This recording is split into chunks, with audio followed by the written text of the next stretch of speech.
Vai soittelet sinä kitaraa, Henri? Sepä hienoa. Musiikki on mainio harrastus. Minäkin soitin nuorempana heavy-bändissä. Niinkö? Kyllä vain. Yhtyeemme Satanic Corpse oli lyhyt, mutta niin kaunis tähdenlento. Se oli hienoa aikaa. Tarinani alkoi, kun myin sieluni tienristeyksessä paholaiselle tiukkaa kitarariffiä vastaan. Treenaaminenhan on tunnetusti pelleille. Annappa kitara. Tämän tapporiffin paholainen minulle myi. Tuo on kyllä Smoke on the Waterin alkuriffi. Niinhän se on. Tarkemmin ajatellen se oli ehkä aika surkea vaihtokauppa. Onko siis ihme, että kriitikot sanoivat ensilevymme To Infiltrate the Mummified Remains of the Rambunctious Quinquagenerations olevan pelkkää sielutonta rynkytystä. Eivätkä ne plagiointisyytöksetkään hauskoja olleet.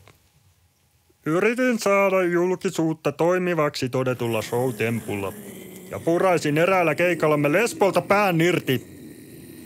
Vasta myöhemmin sain kuulla, että kun Osi oli purrut lepakolta pään irti, kyse olikin todella siitä eläimestä, eikä seksuaalivähemmistöstä. Hullu mies!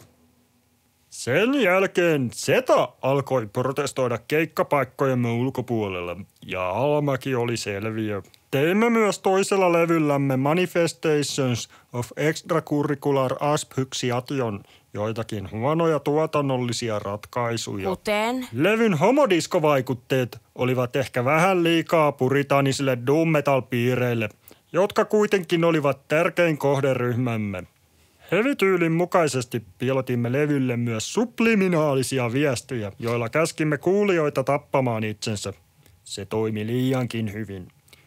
Kaikki fanimme tappoivat itsensä, eikä kukaan enää käynyt keikoillamme. Bändi lopahti pian sen jälkeen ja päätin ryhtyä kunnialliseksi perheenisäksi. Myimme soittimemme, mutta paholainen ei suostunut enää myymään sieluani takaisin. Onneksi löysin nettihuutokaupasta vähän käytetyn ja kohtuuhintaisen hamsterin sielun. Siitä lähtien minulla on ollut hamsterin sielupoikani. Pääsevätkö hamsterit taivaaseen? En tiedä, mutta sen tiedän, että koimme bändiaikoinamme jotain ainutkertaista ja hienoa. Jatka vain treenaamista, niin ehkä sinäkin saat kokea vielä joskus jotain vastaavaa.